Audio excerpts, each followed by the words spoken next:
안녕하세요. 저는 서울에 거주하는 33살 여성입니다. 4년 전 남편과 결혼했고, 한 번 유산의 아픔을 겪은 뒤 지금은 임신 9개월에 접어든 만삭 임산부예요. 원래는 수원에 살다가 남편이 직장을 옮기는 바람에 서울로 이사 오게 되었고, 벌써 한 달이 다 되어 가네요. 출산 예정일 2주를 앞두고 태어날 아이를 기다리며 여유로운 아침을 맞이했는데, 문득 제 사연을 여러분께 들려드리고 싶다고 생각하게 되었어요. 좋은 일도 아니고 제 얼굴에 누워서 침 뱉기라는 거 잘 알지만 그래도 저희 부부가 잘 대처한 건지 조언을 듣고 싶습니다. 좋은 게 좋은 거라고 그냥 저만 참고 살면 된다고 생각했지만 막상 겪어보니 그게 잘 안 되더라고요. 상처도 곪으면 언젠간 터지듯이 저희 부부도 그랬습니다. 그래서 시댁과 인연을 끊게 된 거지요. 어떤 사연인지 궁금하시죠? 그럼 조심스레 제 이야기 한번 해보겠습니다. 자기야, 나 아무래도 아이 생긴 것 같아. 뭐라고? 지금 그게 사실이야? 언제 알았어? 사실 일주일 전에 알았는데, 나 혼자 고민하다가 말하는 거야. 덜컥 겁이 나더라고. 그걸 왜 이제 말해? 겁이 난다니. 난 되려 기쁜걸? 바로 알려줬어야지. 혹시라도 자기가 아이 생긴 거 별로 안 좋아할까봐 걱정했어. 무섭기도 하고. 무섭긴 뭐가 무서워. 내가 왜 안 좋아해? 당신이랑 내 아인데 불안해할 필요 없어. 우리 정식으로 인사드리고 결혼 진행하자. 정말? 진심으로 하는 말이지? 나 돌려 말하는 거 못하는 거 알잖아. 이제 변호사 된 지 1년 차라 쥐뿔도 없지만 당신 행복하게 해줄 자신 있어. 나 같은 여자가 당신이랑 결혼해도 될까? 어머님이나 다른 가족들이 반대하면 어떻게 해? 어떡하긴 뭘 어떻게 해. 우리 둘이라도 잘 살아야지. 이미 아이까지 생겼는데 어떡해. 살아있는 아이를 지울 수도 없는 노릇이고. 난 무슨 일이 있어도 당신이랑 아이 지킬 거야. 그러니 나랑 결혼해 주겠어? 준식 씨, 나 정말 감동이야. 울지 마. 앞으로 건강관리 힘써야 해. 예쁘고 좋은 것만 보자. 알겠지? 엄마, 저희 왔어요. 그래, 먼 길 오느라 수고 많았다. 일전에 얼굴 본 적 있는데 웬일로 따로 인사를 다 온다고 그러는 거니? 무슨 일이라도 있는 거야? 사실 오늘 엄마한테 중요하게 할 말이 있어서. 며칠 전에는 처가댁에 인사 다녀왔고 오늘은 다혜가 우리 집에 인사드리러 온 거야. 안녕하세요, 어머님. 오늘은 예비 며느리로서 인사드리러 왔어요. 너무 갑작스러우시죠? 잠시만. 지금 이게 무슨 말이니? 처가댁, 예비 며느리, 갑자기 이게 무슨 상황인지. 엄마, 놀라지 말고 들으세요. 엄마 곧 할머니 돼요. 뭐라고? 지금 다혜가 아이를 가졌다는 거니? 네, 어머니 그렇게 되었어요. 갑작스럽게 전해드려서 죄송해요. 지금 이거 웃으면서 할 이야기 아닌 것 같은데? 갑자기 아이라니 이게 말이 되는 상황이니? 너는 다 큰 여자애가 몸 관리를 어떻게 한 거야? 혼전 임신이 가당키나 한 소리야? 여자가 조신하게 굴지 않고 몸을 어떻게 굴렸길래? 엄마, 왜 그렇게 말을 해? 몸을 굴리다니. 말이 너무 심한 거 아니야? 우리가 사랑해서 생긴 아이야. 사랑이고 나발이고 나는 이 결혼 허락 못한다. 지난번에 대충 이야기 들어보니 다혜네 집 형편이 썩 좋은 건 아니라면서? 우리랑 비교 자체가 안 되는데 무슨 결혼이야? 어머니, 제가 정말 잘할게요. 아이를 생각해서라도 예쁘게 봐주시면 안 될까요? 제가 살면서 많이 노력하겠습니다. 저 준식 씨 많이 사랑해요. 사랑 같은 소리하고 자빠졌네. 잘난 게 몸뚱아리라 몸부터 들이민 거니? 준식이, 너, 이 결혼은 절대 안 된다. 내 눈에 흙이 들어가기 전까지는 절대 안 돼. 결혼도 어울리는 집안끼리 해야 하는 거야. 기울어도 너무 기우는 결혼이잖니?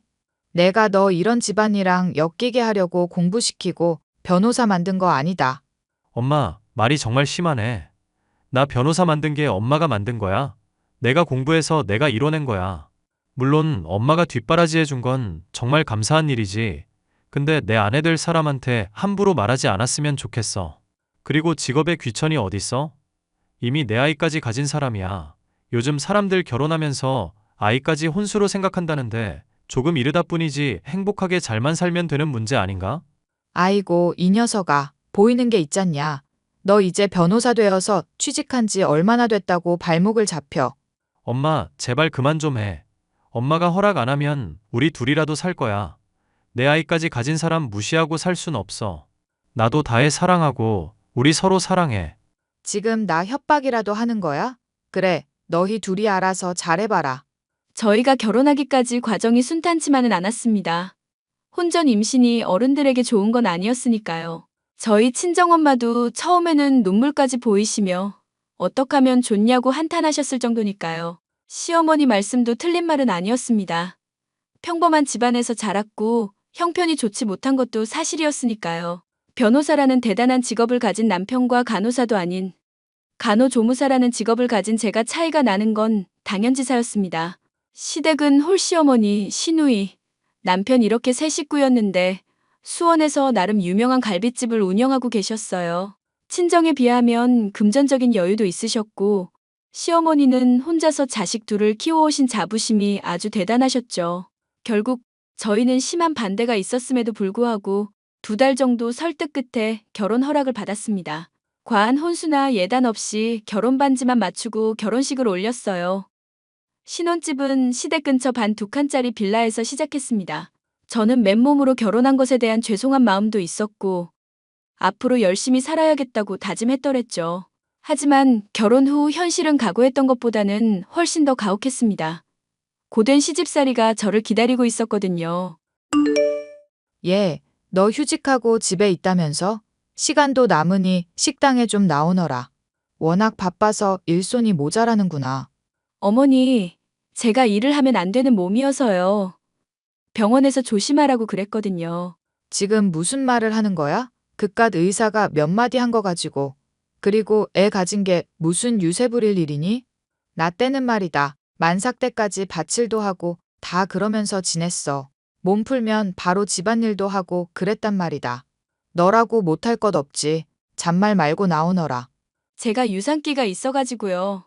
약도 먹는 상황인데 가서 많은 일을 도와드리지 못할 것 같아요. 괜히 걸리적거리는 건 아닌지 모르겠네요. 누가 너 보고 서빙하라고 그러던? 주방 한편에서 감자 좀 깎고 양파랑 파 좀 다듬고. 그게 뭐가 힘들어? 나 아무리 그래도 악독한 시어머니는 아니다? 어디서 날 몰상식한 시어머니로 만들려고 그래? 그런 게 아니라요, 어머니. 잔말 말고 시간 맞춰 식당으로 오너라. 거리가 먼 것도 아니고 운동 삼아 왔다 가면 되는 일 아니냐? 그리고 오는 길에 세탁소 들러서 준이 드라이 맡긴 옷 좀 찾아오고. 가게로 가져가면 될까요? 너는 생각이 있는 거니 없는 거니? 당연히 식당으로 가져오면 안 되는 거지. 집에 전해주고 식당으로 오라는 말이다. 내 말이 어려워? 아니에요. 제가 잘못 알아들었어요. 시간 맞춰 갈게요. 언니, 오면서 아이스 아메리카노 한 잔 좀 부탁해요. 나 오늘 새벽에 들어와서 너무 피곤해서. 이제 눈 뜨고 샤워 좀 하려고요. 나 샤워하고 나와서 바로 마실 수 있게 준비 좀 해줘요. 아이스 아메리카노면 아무거나 상관없어요? 원래 스타벅스 아니면 안 마시는데 언니 힘드니까 내가 조금 배려해 줄게요. 세탁소 근처에 카페 하나 있거든요. 아이스 아메리카노 산미 있는 거로 부탁해요. 점심시간에 특히 바쁘니까 늦으면 안 된다. 와서 험한 일 하는 것도 아니고 운동한다고 생각하고 와. 저는 임신 중기에 접어들어 유독 입덧이 심해졌고 제대로 먹지도 못하고 쉬지도 못하는 상황이었습니다. 병원에 수시로 진료를 보며 영양제로 연명하는 수준이었어요. 하지만 그런데도 잘 보여야겠다는 마음 때문인지 시어머니와 시누이가 하는 말을 그대로 들어줬습니다. 남편에게 내색하지 않는 건 물론이고 시키는 대로 대부분 다 하는 편이었죠. 그러다 저희 부부가 시댁과 갈등을 겪게 되는 사건이 발생합니다. 시댁이 전세 기간이 만료되어서 새 아파트로 이사를 했고 친척들 불러서 집들이해야 한다는 겁니다.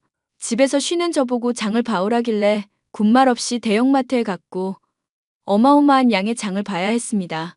가뜩이나 몸이 약해져 있던 상황이라 조금 무리가 갔는지 결국 길거리에 쓰러져 정신을 잃고 말았죠. 눈을 떠보니 응급실이었고 시어머니와 친정엄마가 계셨죠. 어머니, 여기가 어디예요? 제가 어떻게 된 건지. 어떻게 되긴. 너 길거리에서 쓰러졌다더라? 너 누구 죄인 만들 일 있니? 몸이 안 좋으면 안 좋다고 이야기했어야지. 이게 아주 시어머니 알기를 우습게 알고 나쁜 사람 만들려고 작정했어. 그래도 다해야 이만하길 천만다행이지. 아이는 다음에 다시 가지면 되는 거고 우선 몸 회복하는 데 집중하자. 알겠지? 잠시만, 지금 그게 무슨 말이야, 엄마? 아이는 다음에 다시 가지라니. 아휴, 내가 이 말까지는 안 하려고 했는데 너 몸 관리를 도대체 어떻게 하는 거니? 내가 결혼 전에 그렇게 말했는데 기어이 뱃속 아이를 떠나보네? 안사돈, 그래도 말씀 그렇게 하시는 거 아니죠. 혼내시더라도 나중에 몸 회복한 다음 그때 말씀하셔도 늦지 않아요. 이제 막 깨어난 사람한테 너무한 거 아니에요? 내가 너무하다니요? 이게 다 새아가가 자초한 일 아니에요? 내가 무리한 일 시킨 것도 아니고 애초에 몸이 안 좋으면 안 좋다고 이야기했어야지. 얘, 넌 꿀먹은 벙어리도 아니고 아무 말이라도 좀 해봐. 지금 나 유산한 거지? 도대체 왜? 약도 잘 먹고 의사 선생님 말 잘 들었는데. 아까 의사 말로는 특별한 이상은 없다고 하는구나. 아마 과로나 스트레스 때문일 거라고 했어. 잘 먹고 잘 지내는 줄 알았는데 이게 무슨 일이라니.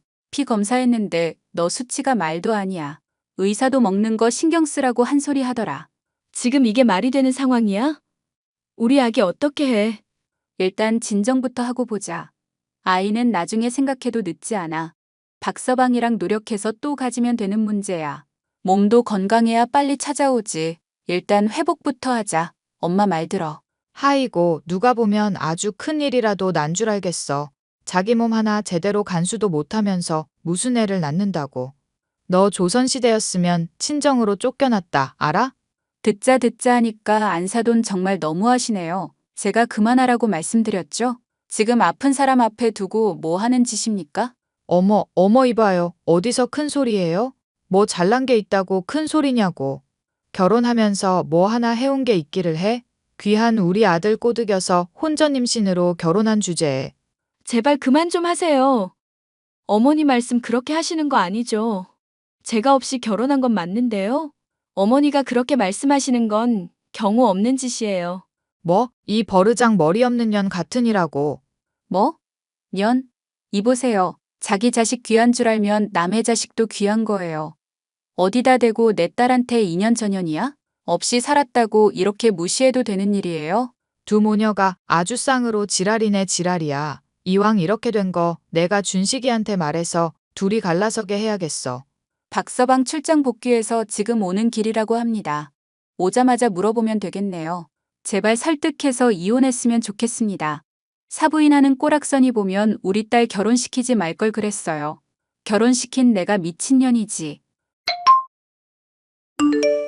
여보, 이게 무슨 일이야? 장모님한테 연락받았어. 밖에 계시길래 내가 집에 다녀오시라고 했어. 당신 입원하면서 짐도 필요하고. 여보, 나 정말 속상해 죽겠어. 나 이제 어떻게 해야 해? 아이가 잘못된 건 나도 안타깝지만 우선 당신 건강이 최우선이야. 며칠 입원하면서 제대로 진료받자. 아무것도 신경 쓰지 마. 내가 어떻게 그래? 어머님이 나보고 당신이랑 이혼하래. 몸 관리 못하고 쓸모도 없다고. 뭐라고? 우리 엄마가? 지금 그게 사실이야? 어머님이 자꾸 나한테 몸 관리 못했다고 하시는데 어머님 그동안 나 엄청 부려먹었어. 몸 관리를 못하긴. 내가 몸 안 좋다고 다 말씀드리고 약 먹는 것도 다 알고 계신 분이 어떻게 그런 말을 해?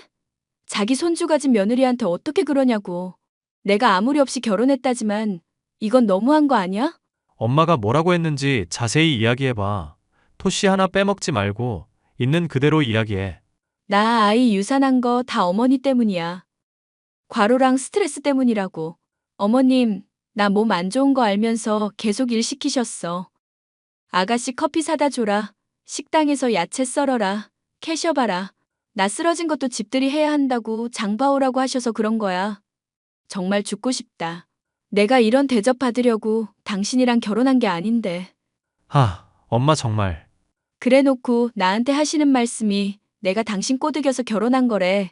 몇 마디 하니까 버르장 머리 없는 년이라고 욕도 하시고. 어머님, 해도 정말 너무하셔. 안 되겠다. 이따 장모님 오시면 나 엄마 집에 좀 다녀올게. 내가 병실 특실로 바꿔달라 했으니까 아무 생각하지 말고 무조건 쉬어. 영양제도 놔달라 하고. 친정엄마와 시어머니가 크게 한바탕 싸우시고 시어머니는 남편이 오기 전 집으로 가버리셨습니다. 저는 친정엄마와 입원 수속을 밟고 병원에서 안정을 취하고 있었어요. 뒤늦게 온 남편에게 하소연했고 남편은 그 길로 시댁으로 가 뒤집어 엎어버리고 왔더랬죠. 시어머니가 저에게 그새 남편한테 일러 바치냐며 판소리하긴 했지만 그런 말 신경 쓸 겨를이 없었습니다. 저는 남편 말대로 회복하는데 온 신경을 곤두세웠어요. 겨우 몸이 안정되고 저도 슬픔을 점점 잊어가니 3년이라는 세월이 훌쩍 가버리더군요. 남편도 직장에서 어느 정도 자리 잡고 저도 유산의 아픔을 이겨내고 다시 일도 시작했습니다. 그러다 정말 기적처럼 다시 아기 천사가 찾아와 주었어요. 사실 시험관 시술도 받아보고 난임센터 상담도 다녔지만 노력해도 잘 생기지 않아 조금 포기를 하고 있었거든요. 유산 경험으로 자궁 건강도 많이 안 좋아진 상황에 자연 임신이 되었고 저희 부부는 크게 기뻐했습니다. 저는 다니었던 병원을 그만두고 몸조리에 힘쓰기 시작했어요. 지난날의 과오는 반복하고 싶지 않았습니다. 정성스레 태교도 하고 요가도 하고 병원도 꼬박꼬박 다니며 온 신경을 곤두세웠습니다. 여전히 입덧 때문에 힘들었지만 뿌듯했고 반드시 아이를 지켜내리란 사명감에 사로잡혔죠. 얘 바쁘니? 어쩐 일로 연락하셨어요? 저 바쁘진 않은데요. 얘는 내가 시어머니인데 전화도 못하니? 바쁘지 않다니 그거 다행이구나. 가게에 일손이 부족해서 그런데 와서 좀 도와라. 너 들어보니까 직장 관뒀다면서? 집에서 쉬면 뭐하니? 점심시간에 나오너라. 저 못 나가는데요. 저 아이 가졌거든요. 뭐? 임신을 했다고? 네. 이제 10주 됐고 안정기 접어들려면 멀어서 말씀 안 드렸어요. 그래? 그럼 다른 거 말고 와서 카운터나 좀 봐줄래? 너무 바빠서 일을 분담해야 하는데 서빙 이모도 금방은 못 온다고 하고 내가 주방이랑 홀 서빙해야 하는데 카운터 봐줄 사람이 없구나. 저처럼 쓸모없고 할 짓 없는 사람이 가서 도와드려야죠. 무리하면 안 돼서 정말 카운터만 볼게요. 알았다. 부탁 좀 하마. 얘 카운터에 가만히 앉아있지만 말고 마늘 좀 까거라. 그리고 저기 빈자리 소독약 뿌려서 좀 닦아라. 그 정도는 할 수 있지? 너무 가만히 있어도 아이한테 안 좋은 거다. 운동 삼아 한다고 생각해. 어머니, 저 아직 초기라서 움직이면 안 되는데요. 그러다 저번처럼 유산이라도 하게 되면 책임지실 거예요? 그걸 왜 내가 책임지니? 네가 잘해야 하는 문제잖니. 말씀하시는 건 여전하시네요. 아가씨는 뭐 하는데요? 임신한 저보다는 아가씨가 일하기 더 편할 텐데. 네 시누이는 이런 험한 일 못한다. 저는 시어머니의 변하지 않는 태도에 이를 갈았습니다.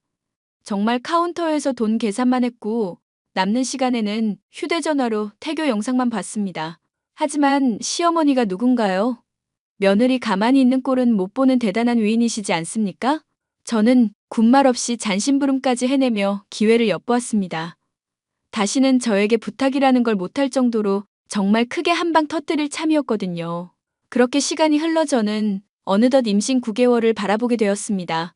남편은 좋은 기회로 서울에 있는 대형 로펌에 스카우트 되었고 저희 부부는 서울로 가야 했어요.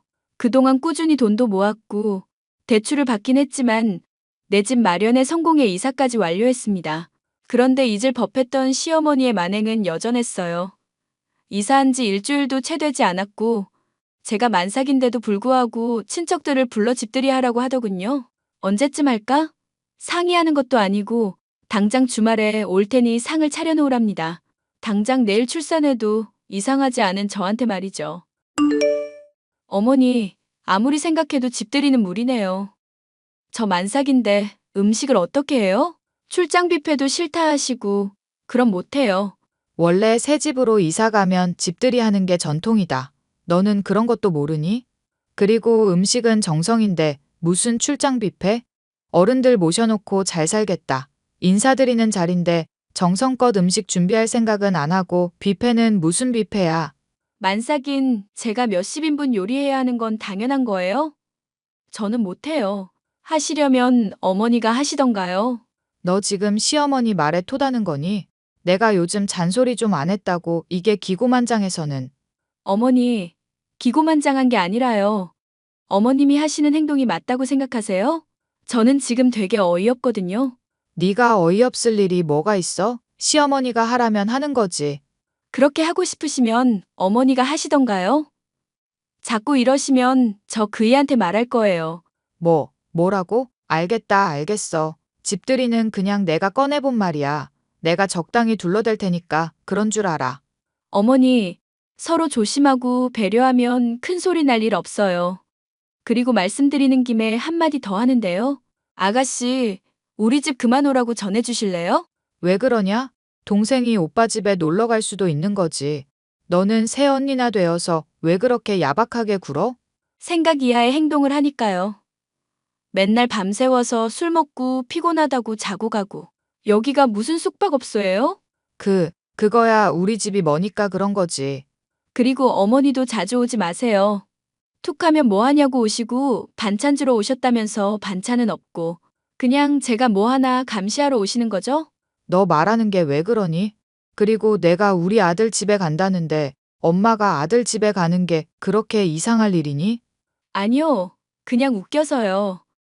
그이 안 들어오거나 야근하는 날에만 오시잖아요. 어떻게든 제 허점 노려서 시짜짓 하시려는 거 제가 모를 줄 아세요? 너 말하는 본세가 그게 뭐야? 시어머니한테 말하는 태도가 그게 뭐냐고. 뭐긴요. 다 어머니한테 배운 거죠. 어머니 평소 말투가 이러시거든요. 모르셨죠? 내가 듣자 하니 안 되겠구나. 너 정신교육 좀 받아야겠다. 만삭인데 집에서 노니까 좋으냐? 내 아들이 벌어다 준 돈 넙죽넙죽 받았으면서 좋냐 말이다. 네, 전 너무 좋은데요. 어머님만 조용히 해주시면 더할 나위 없고요.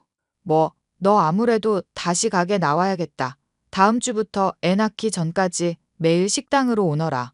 와서 일도 좀 돕고 반성문도 쓰고 가. 그리고 넌 애 낳기만 해봐. 실컷 부려 먹어줄게. 네, 그러세요. 반응이 왜 그래? 아무렇지도 않은데요. 어머님이 하라는 대로 하겠다는데 뭐가 이상하죠? 아무튼 조금 기다려보세요. 그이 올 시간 되었거든요. 너 정말 막장이구나.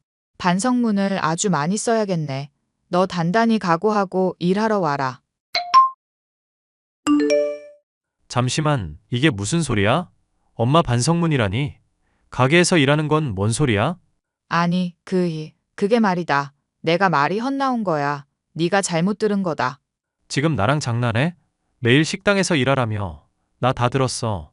거짓말 할 생각하지 마. 이 방에 엄마랑 다혜, 그리고 나밖에 없는데.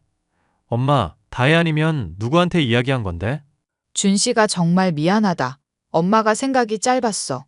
다 들었어. 지금까지 다혜한테 이렇게 대한 거야? 나 없을 때 이렇게 대한 거냐고. 그게 아니야, 준 씨가. 엄마 말 좀 들어봐. 무슨 말을 들어? 내가 예전에 경고했지? 또 한 번 이런 일 만들면 그땐 가만 안 둔다고. 다혜 유산했을 때 엄마가 했던 말 다 기억하고 있어. 내가 그때부터 지금까지 뭘 한 적 있어? 문제 삼은 적 없잖아. 근데 지금 보니 더 이상 안 되겠네. 엄마는 우리랑 상극인 것 같아. 이미 선도 넘은 것 같고. 어머니 이 사람 화나면 물불 안 가리잖아요. 그러게 일을 시키려고 했다는 것 자체가 말이 안 됩니다. 네가 알았다며, 하겠다며. 제가 언제 한다고 했어요? 전 그런 말 한 적 없어요. 그리고 만삭 임산부한테 일을 시키려는 것 자체가 정말 무개념 행동인 거 모르세요? 진짜 엄마랑 다른 가족들 생각해서 참고 살려고 했는데 안 되겠다. 엄마, 앞으로 안 보고 살았으면 좋겠어. 예전에 다혜 유산했을 때도 별말 안 하고 넘어갔는데 엄마 아직도 정신 못 차린 것 같네. 이건 엄마가 선 넘은 거고 난 더 이상 봐줄 마음이 없어. 우리 인연 끊고 지내자. 그냥 서로 없다고 생각하고 각자 할 일 하면서. 그게 무슨 소리야. 네 여동생도 있고 아직 할 일이 많은데 들어갈 돈도 많고. 멀리 이사할 거니? 자꾸 귀찮게 하면 이사 갈 수도 있어요. 어머님, 그이 말대로 하시는 게 좋을 거예요. 앞으로 왕래하는 일 없었으면 하네요. 지금 인연이라도 끊고 지내자는 거냐? 어떻게 천륜을 끊어낼 생각을 해? 다 필요 없고 그냥 나가라고. 나도 엄마 없는 셈 칠 테니까 엄마도 그런 줄 알아. 더 이상 서로 스트레스 주지 말고 제발 좀. 남편은 정말로 시댁과 왕래를 하지 않았습니다. 물론 금전적인 부분도 모두 지원을 끊어버렸죠. 제 휴대전화에 있는 연락처도 다 삭제해버리고 얼마 지나지 않아 휴대전화를 아예 바꿔버렸습니다. 그 뒤로 저희 부부와 연락이 되질 않으니 친정엄마에게 연락하셨나 봅니다. 사는 소식이 궁금하다며 많은 걸 물어봤다는데 그냥 잘 지낸다고만 하셨대요. 어떻게든 저희 부부에게 다시 빌붙어 보려는 심산인지 저는 어찌 되었든 상관없습니다. 정말 안 보고 살 거니까요. 그리고 저는 홀로 계신 친정엄마를 집으로 모시고 왔습니다. 대형 평수인데다 친정엄마도 이사해야 했는데 남편이 모시고 살자고 먼저 말을 꺼내더라고요. 자기는 이제 자기 가족들이라면 치가 떨린다며 정말 가족인 사람들과 행복하게 살고 싶다면서 말이죠. 그렇게 한바탕 소동은 마무리되었고 어느 정도 시간이 지난 지금 저는 출산 예정일 2주 정도를 앞두고 있어요. 귀여운 아들이 태어날 예정인데 그 누구보다 행복하게 잘 살 겁니다. 남편은 가정의 평화를 위해 앞으로도 시댁과 왕래하는 일은 없을 거라고 하네요. 친정엄마든 누구에게든 연락이 한 번이라도 오면 법적인 조치까지 고려하고 있다고 합니다. 한편으로는 천륜을 끊어놓은 것 같아 찝찝하기도 하지만 앞으로 살아갈 미래를 위해선 과감할 필요도 있다고 봐요. 살면서 도움 안 되는 사람들이랑은 굳이 상종할 필요가 없다고 아주 절실히 느꼈거든요. 어찌되었든 그 뒤로 시어머니나 시누이의 소식은 듣질 못했습니다. 앞으로는 출산과 육아에 온 신경을 곤두세워야 할 것 같네요. 여러분, 제 사연 어떠셨나요? 그래도 제가 대처를 잘한 걸까요? 여러분의 소중한 조언 한마디 기다리며 저는 여기서 사연을 마치도록 하겠습니다.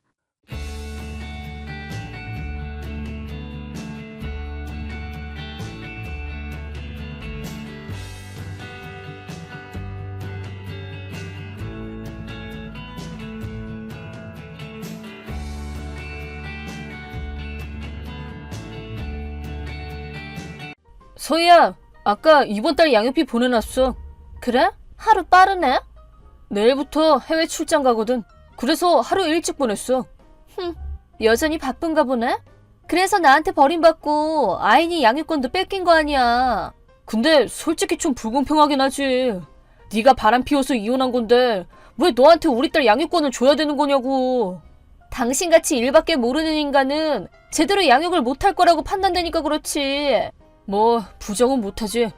난 해외 출장을 자주 가니까 부모님은 이미 돌아가셨고 누나도 결혼해서 멀리 살고 아이니를 대신 돌봐줄 친척도 없으니 그래서 하다못해 양육비라도 매달 250만 원씩 여유롭게 보내고 있잖아.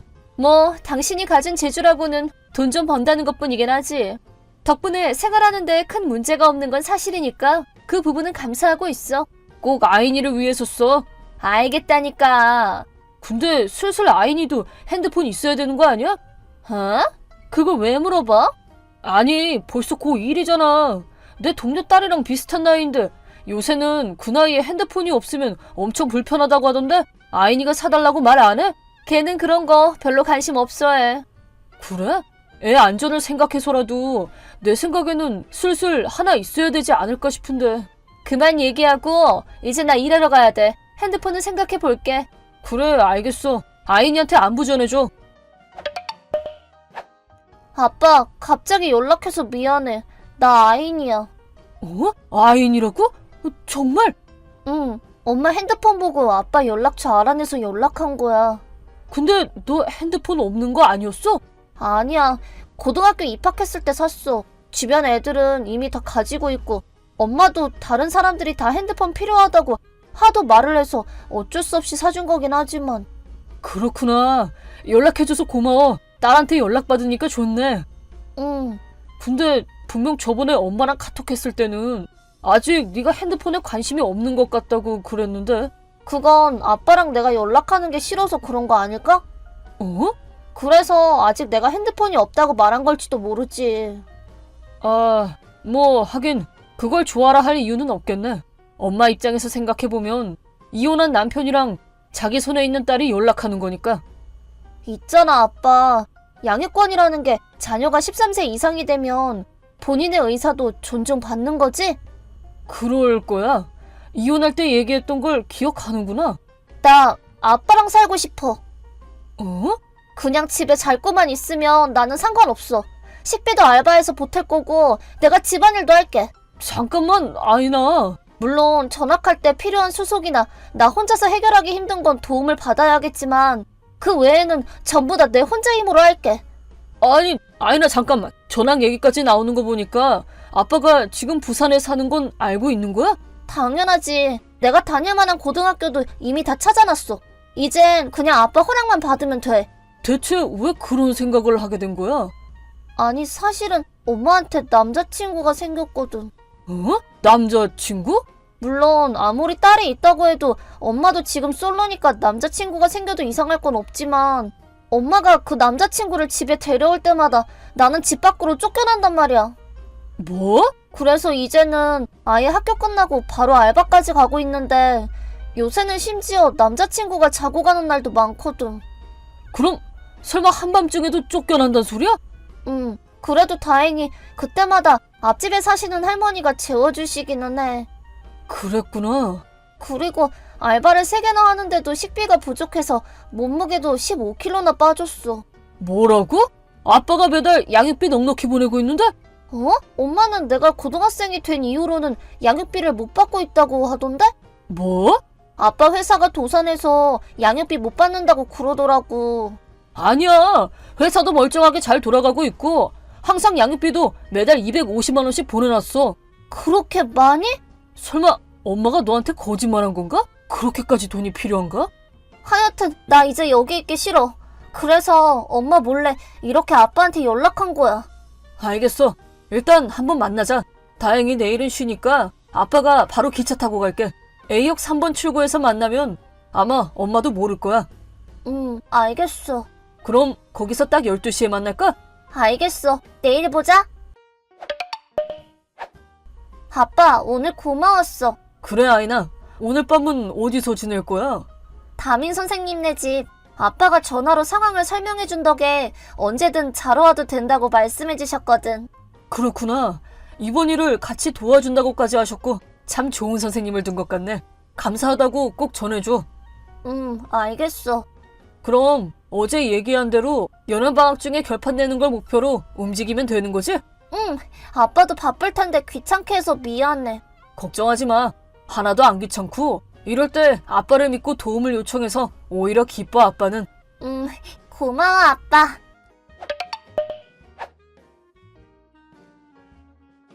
아니 뭐야? 애한테 무슨 말을 한 거야? 뭔데? 갑자기 이제 나랑 살기 싫어서 아빠한테 간다는 말을 하길래 얘기를 들어보니까 둘이서 연락했다면서 양육권을 가진 나를 두고 그딴 짓을 해? 그 나이 되면 당연히 본인 의지가 가장 크게 작용하지. 뭐? 이혼했을 때도 그 얘기 했었잖아. 나중에 아이니가 사리분별할 나이가 됐을 때는 본인이 원한다면 내가 양육권자가 되는 것도 검토해야 된다고. 그래도 당신은 출장이 많아서 안정적으로 생활하는 상태도 아니잖아. 경제적 여유는 있을지도 모르겠는데 곁에 있어주지도 못하는 상태에서 제대로 애 돌볼 수나 있겠어? 아, 그거 말인데 내가 해외 출장 다니면서 하던 일을 새로 만든 전문 부서에서 할 수 있도록 준비하고 있어. 덕분에 내 생활은 예전보다 더 안정될 예정이야. 내가 없을 때도 누나 부부가 이 근처로 이사 오기로 했기 때문에 아인이랑 같이 사는 데에는 문제 없어. 뭐? 게다가 넌 그런 말을 할 자격이 없지 않아? 뭐가? 내가 매달 보냈던 250만 원은 대체 어디다가 써온 거야? 뭐? 무슨 소리야? 아인이 학비랑 뭐 교통비랑 학원비랑 생활용품 등등 사립고등학교라서 돈 많이 든다고 했잖아. 야, 나랑 아인이가 연락했다는 걸 알고도 그런 거짓말이 나와? 그래 뭐 학비는 양육비에서 냈을지도 모르는데 사립고등학교만큼은 아니겠지. 아인이는 교통비도 안 들게 자전거 타고 근처 공립학교 다닌다며? 학원은 가본 적도 없고 그뿐만 아니라 내가 돈을 안 보내고 있다고 말하고 애한테 알바를 3개나 시켜가면서 돈을 벌게 했어. 얼마 전에 만났을 때 애가 너무 말라서 진짜 못 알아볼 뻔했어. 원래 평균 체중 정도의 밥도 잘 먹던 애가 15kg나 빠지는 게 말이 된다고 생각해? 그건 그냥 다이어트 하는 거잖아. 그럴 나이도 됐잖아. 그럴 나이인 애를 집에서 남자친구랑 둘이서 놀기 위해서 밤낮 없이 쫓아낸 건 대체 누군데? 걔가 그런 얘기까지 했어? 그냥 넘어갈 얘기가 아니니까 말한 거 아니야. 흥신소에서 조사한 정보도 있어. 뭐? 흥신소? 양육비 대부분을 남자친구한테 갖다 바치고 있던 거 다 알고 있어. 잠깐만! 오늘도 또 남자친구 집에다 불러놨나 본데 예외 없이 또 아인이 쫓아낸 것 같아서 미리 얘기해둔 지인네 집에서 지내게 하고 있어. 그리고 이대로 다시 너한테 돌아갈 일은 없을 거야. 뭐? 아니 왜? 이미 아인이가 자기 의사를 표시했다니까. 이제 곧 양육권자 변경을 위한 준비를 시작할 거야. 안 돼!